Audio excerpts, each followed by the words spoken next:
So hi guys, welcome to my channel. मेरा नाम प्रियंका जैन है और हमेशा की तरह एक अपना इंट्रोडक्शन मैं देना चाहूँगी कि मैं एक लर्नर हूँ स्टॉक मार्केट में। फ्रॉम लास्ट 2.5+ ईयर्स मैं प्रैक्टिस कर रही हूँ स्टॉक मार्केट में एंड ये नॉलेज शेयर करना चाहती हूँ आप आपसे, जिसमें मैं मेरी हमेशा कोशिश रहेगी कि जितना एक्यूरेटली आपके साथ चीज़ों को शेयर करूँ, फैक्ट्स को शेयर करूँ, उतना मैं करूँगी। और बिल्कुल अगर उसके अंदर आप भी कुछ अपना वैल्यू एडिशन करना चाहें तो आप ज़रूर कमेंट्स करके बता सकते हैं। तो चलिए स्टार्ट करते हैं वीडियो को। और ये भी कहना चाहूँगी कि ये जस्ट एक लर्निंग पर्पस के लिए वीडियो है, इसमें मेरा कोई बाइंग सेलिंग का रिकमेंडेशन नहीं है, ठीक है। एंड चलिए स्टार्ट करते हैं। तो आज हम बात करने वाले हैं कप एंड हैंडल पैटर्न की, ठीक है। कप एंड हैंडल पैटर्न को किस तरीके से ट्रेड करते हैं और उसमें क्या क्या चीज़ें हमें देखनी चाहिए, उसके बारे में बात करते हैं। तो कुछ ये पॉइंट्स हैं आपके लिए कप एंड हैंडल पैटर्न को लेकर, ठीक है। सबसे पहले तो हम बात करते हैं कि इसमें जो टाइम फ्रेम होता है वो वीकली और मंथली ही यूज़ किया जाता है, ठीक है। इसमें आप कोई 60 मिनट्स का चार्ट या आवर डेली चार्ट या अपने 15-20 मिनट्स के चार्ट, इस तरह के चार्ट्स नहीं यूज़ कर सकते, ठीक है। जो ये सबसे अच्छा काम करता है ये वीकली और मंथली टाइम फ्रेम पे ही करता है, ठीक है। सेकेंडली, जितना भी लंबा टाइम फ्रेम का कप होगा, ठीक है, उतना वो बहुत अच्छा आपको उसमें प्रोबेबिलिटी बहुत ज़्यादा हो जाती है कि वो आपको एक अच्छे रिटर्न जनरेट करके देगा, ठीक है। एंड थर्ड, जब भी कोई कप एंड हैंडल पैटर्न का ब्रेकआउट होगा, ठीक है, तो उसमें वॉल्यूम हमेशा अच्छी होनी चाहिए, तभी वो ब्रेकआउट ज़्यादातर सक्सेसफुल होता है, ठीक है। और ये चीज़ें कभी भी इंडेक्स पे नहीं करनी, सिर्फ स्टॉक्स पे की जाती हैं, ठीक है। तो ये 4 पॉइंट्स आई होप आपने समझ लिए होंगे और इनको अभी हम प्रैक्टिकली चार्ट्स पे भी देखते हैं। तो फिर चलिए अब चार्ट्स पे चलते हैं। यहाँ पे हम कप एंड हैंडल पैटर्न को देखें। यहाँ पे मैंने आपके लिए कुछ चार्ट्स निकाल के रखे हैं, ठीक है। सबसे पहले ये है बाटा इंडिया का चार्ट। ये बाटा इंडिया का मंथली चार्ट है, ठीक है। तो यहाँ पे ये देखिए कप हमने आइडेंटिफाई किया है, ये कप है, ठीक है। आप इसको देख रहे हैं, ये कप की शेप है ये, ठीक है। और यहाँ पे एक हैंडल है, ठीक है। और ये जो लाइन हमने कप और हैंडल को ज्वाइन करके बनाई है, ये इसकी नेक लाइन कहते हैं इसको, ठीक है। ये जो नेक लाइन है, इसके ब्रेकआउट के बाद ही इसमें ब्रेकआउट होता है। अगर इसके ऊपर कैंडल क्लोज हो जाती है इस नेक लाइन के ऊपर, तो इसमें ब्रेकआउट होता है, ठीक है। तो हमने देखा कि ये जो कप है ये अराउंड 2000 से लेके अराउंड 2008 तक, ठीक है, अराउंड 8 इयर्स का कप है, ठीक है, जिसका ब्रेकआउट अराउंड 2010 में हुआ, ठीक है। 2010 में जाके इसका ब्रेकआउट हुआ। तो ये जो 8 इयर्स का कप है, ठीक, अच्छा कप है, एक अच्छा लॉन्ग टर्म कप है। जैसे कि हमने अपने पॉइंट्स में बात की थी कि जो कप है, ठीक है, अगर वो लॉन्गर टाइम फ्रेम का हो तो वो उतना ही अच्छा रिजल्ट देता है, ठीक है। तो चलिए देख लेते हैं अब इसमें क्या होगा। अब इसमें जब 2010 में ब्रेकआउट हुआ तो एक बार यहाँ पे हम वॉल्यूम्स भी चेक कर लेते हैं, ठीक है, जैसे कि हमने डिस्कस किया था। तो आप देखिए इसमें जब वॉल्यूम्स कैसे धीरे धीरे इंक्रीज़ होना शुरू हो गया जब इसका ब्रेकआउट हुआ, ठीक है। तो अब इसमें हाँ, वॉल्यूम्स का होना भी बहुत ज़रूरी है। पहले ही यहाँ पे दिखना शुरू हो गया था कि ग्रीन वॉल्यूम आना शुरू हो गया था और फिर ब्रेकआउट के टाइम पे अच्छा वॉल्यूम भी आया,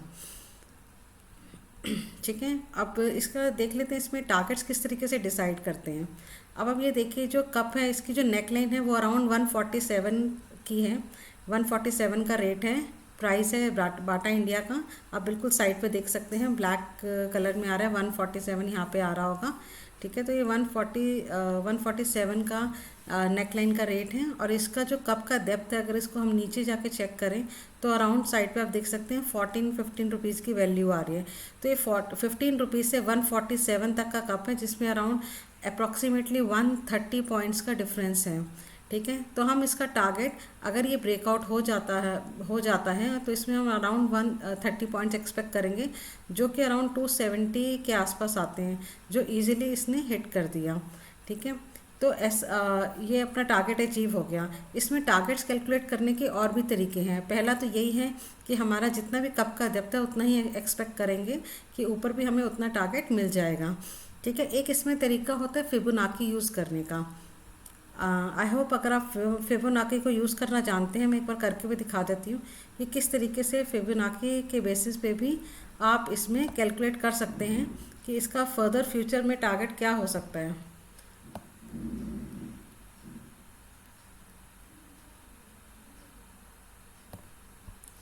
एक बार इसको दोबारा से करते हैं।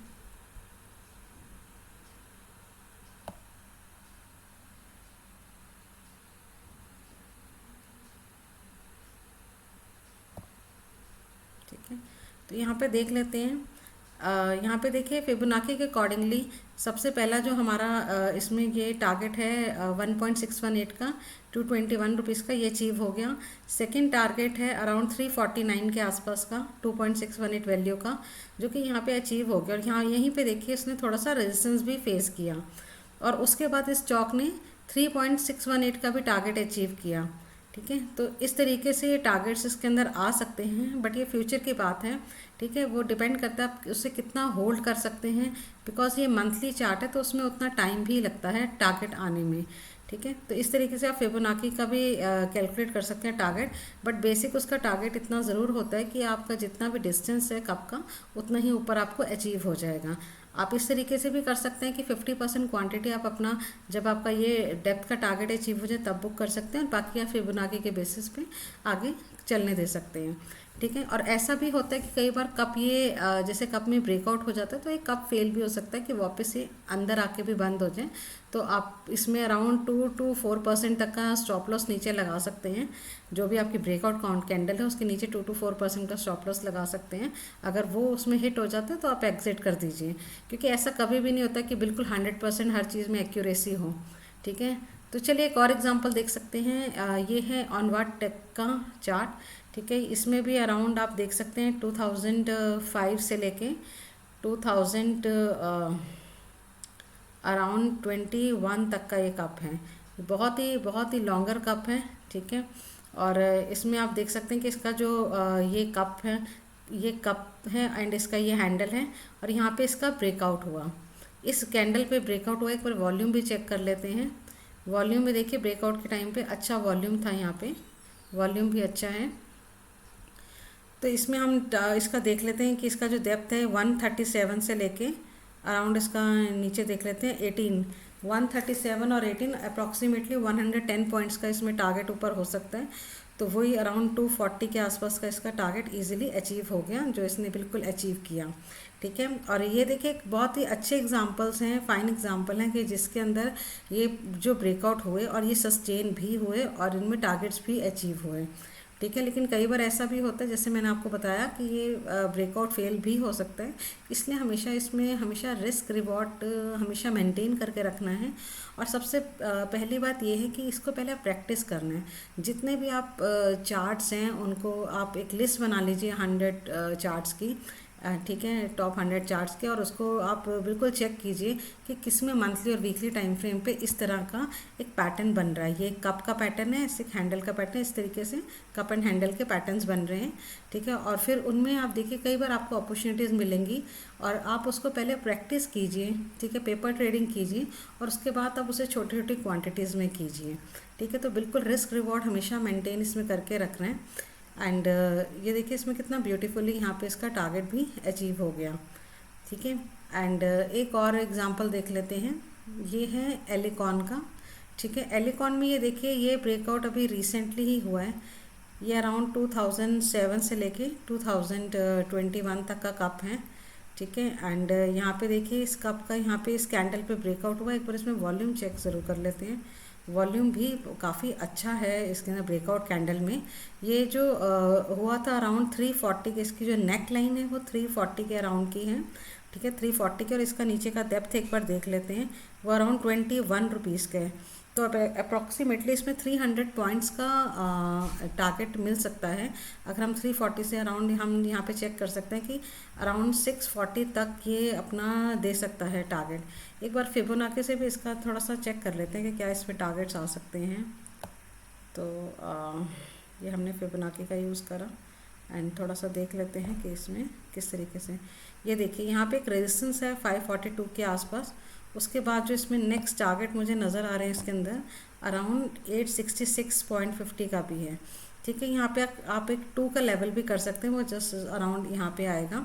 ठीक है, तो इस तरीके से आप इसमें टारगेट्स देख सकते हैं। अभी एक रेजिस्टेंस आ रहा है 542 के आसपास, उसके बाद 866, और उसके बाद भी इसमें टारगेट्स हैं यहाँ पे हैं अराउंड 1200 के आसपास। तो तो इस तरीके से फिबोनाची के बेसिस पे आप और भी लंबे टारगेट्स इसमें निकाल सकते हैं। लेकिन बस ये है कि लाइक आप अपना मिनिमम जो भी प्रॉफिट आपका रहता है वो हमेशा इस डेप्थ पे ज़रूर बुक कर लीजिए, ठीक है, वो बहुत ज़रूरी है। बिकॉज ऐसा ऐसा कहीं पे भी नहीं मेंशन है कि लाइक अगर ये टारगेट अचीव हो गया उसके बाद वो फिबोनाची के भी सारे टारगेट्स अचीव होंगे, ठीक है। स्टॉक्स हैं, इनमें कभी भी अप डाउन कुछ भी हो सकता है, तो हमेशा रिस्क रिवॉर्ड आपसे हमेशा कहूँगी कि उसको ज़रूर फॉलो कीजिएगा। अगर आपका जो भी ब्रेकआउट कैंडल है उसके नीचे स्टॉक चला जाता है, इस कप के अंदर आके वापस बंद हो जाते हैं और आपको आपका स्टॉप लॉस हिट कर देता है, तो एक छोटे से लॉस के साथ इसमें से निकल जाना चाहिए, ठीक है। उससे पहले आपको प्रैक्टिस ज़रूर करनी है, ठीक है। ये अभी कप अभी जो है रनिंग में है, इसमें अभी इसके टारगेट्स अचीव पूरी तरीके से नहीं हुए। यहाँ अभी भी अगर हम 300 पॉइंट्स का देखें तो अराउंड यहाँ तक इसमें कुछ वैल्यू दिखती है कि यहाँ तक जा सकते हैं, ठीक है। आप इसको एक बार वॉच करिएगा ये किस तरीके से अपने टारगेट्स को अचीव करता है, और आप इसमें फिबोनाची लेवल्स भी ट्रैक कीजिएगा, ठीक है, कि वो अचीव होते हैं या नहीं, और भी कप्स को आइडेंटिफाई कीजिएगा, ठीक है। और इसमें हमेशा याद रखना मंथली वीकली टाइम फ्रेम ही आपको यूज़ करना है, और वॉल्यूम भी बहुत इंपॉर्टेंट है। बिकॉज अगर ये वॉल्यूम का सपोर्ट नहीं होगा तो इनका लाइक एक प्रोबेबिलिटी बहुत कम हो जाती है कि अपना कि उस तरीके से वर्क करेंगे। और सबसे बड़ी बात है कि इन कप्स में से ही मल्टी बैगर्स भी क्रिएट होते हैं।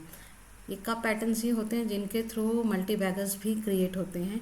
तो एक बहुत ही अच्छी अच्छी काइंड ऑफ स्ट्रेटजी है लाइक इक्विटी में वर्क करने के लिए, ठीक है। बस ये है कि इसमें पेशेंस होना चाहिए, बिकॉज इनमें टाइम लगता है, बिकॉज ये मंथली और वीकली चार्ट टाइम फ्रेम पे ही वर्क करते हैं अच्छे से। तो आई होप मैं आपको ये समझा पाई हूँ कि किस तरीके से cup and handle pattern work करता है, ठीक है। ये पॉइंट्स भी ज़रूर याद रखिएगा, ठीक है। ये टाइम फ्रेम का लॉन्गर टाइम फ्रेम कप होना चाहिए, अच्छे वॉल्यूम होनी चाहिए ब्रेकआउट कैंडल पे, और इसे सिर्फ स्टॉक्स पे, अच्छे स्टॉक्स पे यूज़ कीजिए। तो चलिए आप फिर जल्दी मिलते हैं एक नए पैटर्न के साथ। और अगर आप चाहते हैं कि किसी भी पैटर्न पे मैं वीडियो बनाऊं तो बिल्कुल मैं बनाऊंगी, आप कमेंट्स में शेयर कीजिएगा, और सही तरीके से ट्रेड कीजिएगा। एंड ये प्रैक्टिस एक लंबी प्रैक्टिस है जो मेरी भी कंटिन्यू है, और आप भी इसे कंटिन्यू कीजिएगा। चलिए, थैंक यू, मिलती हूँ जल्दी आपसे, थैंक यू।